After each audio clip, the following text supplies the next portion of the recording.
When people discuss nice neighborhoods, many things come to mind. Quiet streets, nice playgrounds, places where kids can play, places where kids can leave their bikes outside, nobody's gonna steal them. And kids are given a good foundation to live a good life coming out of one of these neighborhoods. And a lot of people assume that you wouldn't find any graffiti in a nice neighborhood, and they might feel like by virtue of this neighborhood being a nice place, there won't be any in it. And I can tell you guys that this is absolutely not the case. And in many different cities, including in San Francisco where I grew up, people absolutely go to nice neighborhoods and hit up. And during my time as a writer in the 90s, I absolutely did so myself. And this was my experience. But before discussing my personal experiences, it might be helpful to just lay down some groundwork of what I mean when I talk about nice neighborhoods. In its most basic sense, you can say a nice neighborhood is a neighborhood that you go to and it looks nice. The houses look really nice, they have a high value, they sell for a lot of money, they rent for a lot of money, there's no garbage on the street, there's nobody sleeping on the street, and especially there's nobody out there claiming that street or selling something on the corner of one. The neighborhood that I grew up in the city is called Bernal Heights. And in 2025, Bernal Heights is an absolutely nice neighborhood. But when I was growing up in the neighborhood, this wasn't really the case. You had some parts of the neighborhood that were nicer, and generally speaking, there was a lot of places in the neighborhood that had no issues. However, down off Bayshore and down off Mission near where I grew up, these issues were very present. That's not to say that Bernal Heights was the most dangerous or crime-affected area in the city. It was far from it. But in comparison to a nice neighborhood, and especially if you talked about Bernal Heights to somebody from a nice neighborhood, they were not going to look at where I grew up as a nice place.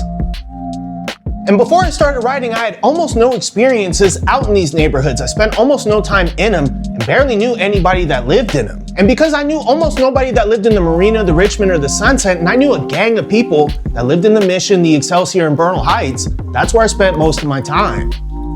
And as ironic as it might seem to some, it was actually graffiti that first brought me out to these neighborhoods. And I only started going to some of these nicer neighborhoods when I met the homeboy K.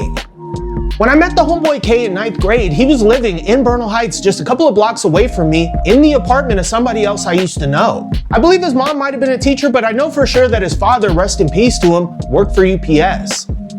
But the homeboy K spent a lot of time in nice neighborhoods, and to this day, I still don't really know why. We're still in contact, so absolutely I could ask him, but I prefer to ask him on camera in San Francisco, and I'm planning on doing that in the future when we link back up. But not long after meeting him, I came to understand that the homeboy K was spending a lot of time out in Noe Valley. Noe Valley isn't all that far from where I grew up. So naturally, sometimes when we were just kicking back, we decide, let's go out to Noe Valley and hit up. But even if it wasn't all that far away from where we grew up, we found ourselves in a very different environment out there. We just saw people coming and going, living their lives, pushing strollers full of kids, and going to nice restaurants and getting lunch. And unless we're on 24th, unless we're on Church Street or Noe or one of these other streets that had a lot of people on it, we almost never saw people too. And while we were in a nicer part of the city that didn't have all the issues that we were used to dealing with, it didn't feel all that unfamiliar being out in Noe Valley. And that might be because in terms of nicer areas around the way, it was the closest one to me, and I'd already spent a good amount of time out in Noe Valley before I started tagging there. So ultimately, it didn't feel all that unfamiliar to me, and anytime I went out there to bomb, I didn't feel like I had to be super on point. I didn't feel like I had to be super aware of my surroundings. It was almost because nobody was on the street, it made it easier to do my thing.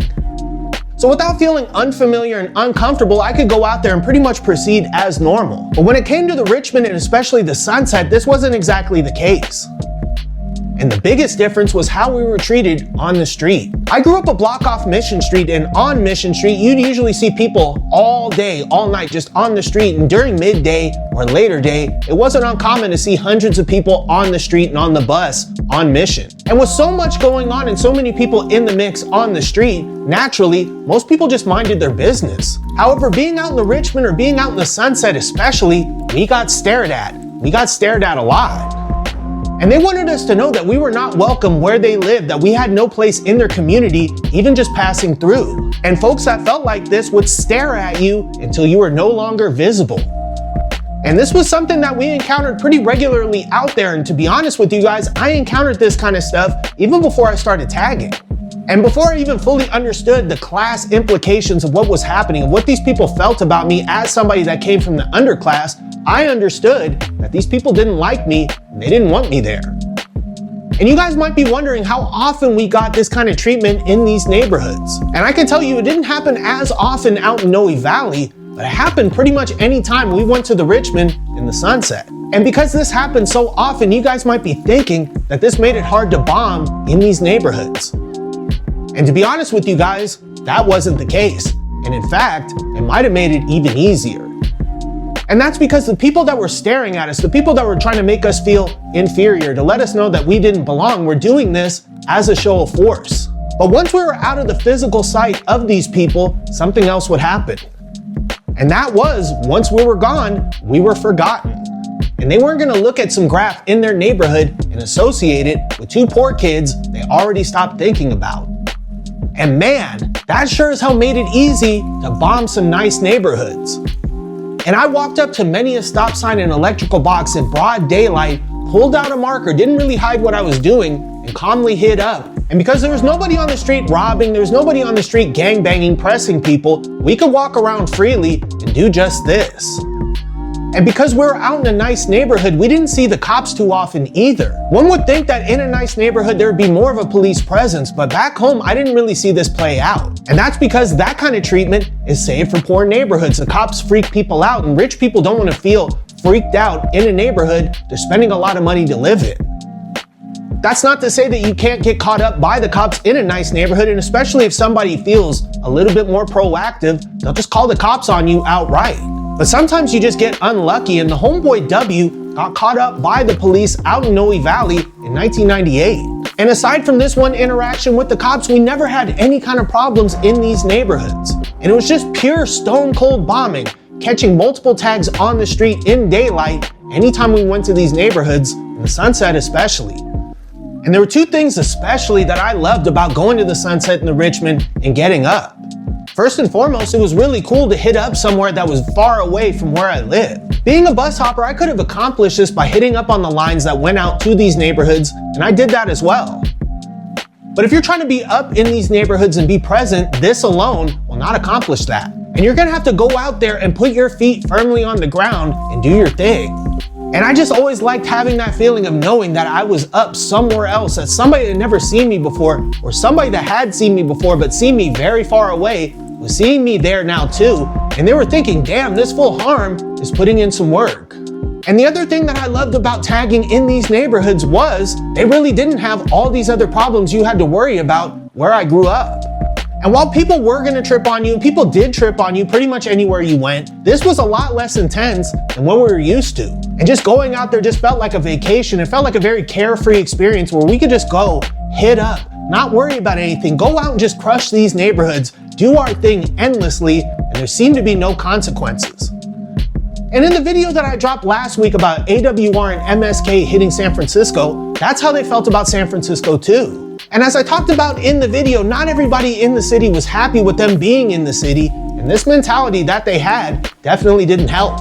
And if me and the homeboy K were talking to somebody from one of these neighborhoods, and we framed our experiences in the same way, they probably would have felt the same way about us. And that's because these neighborhoods, despite being nicer neighborhoods, more upscale places, absolutely had down writers. They had people that were very down, very accomplished, and legendary, living in them and doing their thing. And in going to some of these neighborhoods, you would see some of these real deal writers up for the first time, and you come to understand just how up they were in their corner of the city and in other corners of the city too. And in going out to the Sunset, I encountered the work of one writer especially who was up a lot in other parts of the city, and that would be Nade from the crew JC. I know that Nade was also from FN, which is another crew that's very legendary in the city. I'm not sure if he was from FN at that point in the late 90s. But I saw Nade up a lot, and I saw him up a lot around where I lived. And I believe that this dude lived in the avenues, and I believe this because the homeboy K knew him really well, and he told me that Nade was from out there. But unfortunately, I never got to meet him. And the situation with me and Nade was similar to the situation with me and Curbs. I saw Curbs running all the time. He saw me up, and we had a lot of people in common that we knew. But during my time as a writer, we never got to meet. I don't know if Nade ever saw me up. I don't know if I was on his radar. And him living out in the Sunset, I wouldn't be surprised if I wasn't. But both of us had a close connection to the homeboy K. He had known him since before me and the homeboy K met. And and homeboy K was my main road dog, but ultimately, our paths never crossed. And instead, I just saw him up all the time, and when I found out that he was from the Sunset, I was kind of surprised. But at the end of the day, it's not where you're from, it's who you are. And in terms of the guys out in the Richmond and the Sunset who were bombing, they were very dedicated and got up. In my experience, they were no different than the fools from the rest of the city. Really, they just ran a bigger risk of getting noticed, of getting spotted in the neighborhoods where they were from, but that didn't stop them from bombing. But in talking about bombing in nice neighborhoods, going to nice neighborhoods and doing your thing, those societal factors need to be examined further.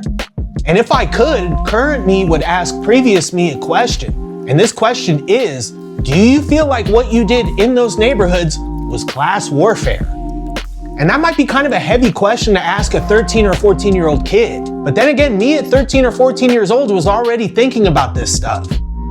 But I wasn't educated enough to really make that determination at the time. But present Connor McCann absolutely looks at what I did back in those days as class warfare. And it might not be for the reasons that you guys suspect. And I look at it as class warfare because what we were doing was going to these neighborhoods and refusing to be invisible. We weren't just happy to pass through these neighborhoods meekly. We were there to make an impression and testify that we existed.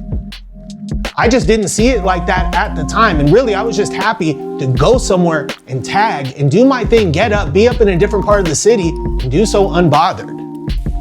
And I'll always have a lot of great memories of being with the homeboy K, going out and feeling that feeling of freedom. And ultimately, when it comes to graph, that should always be your greatest priority. And if you get a chance to proclaim your existence, to show the world that you're here as a person and with rich people and their sensibilities on top of it, that's all the better, in my opinion.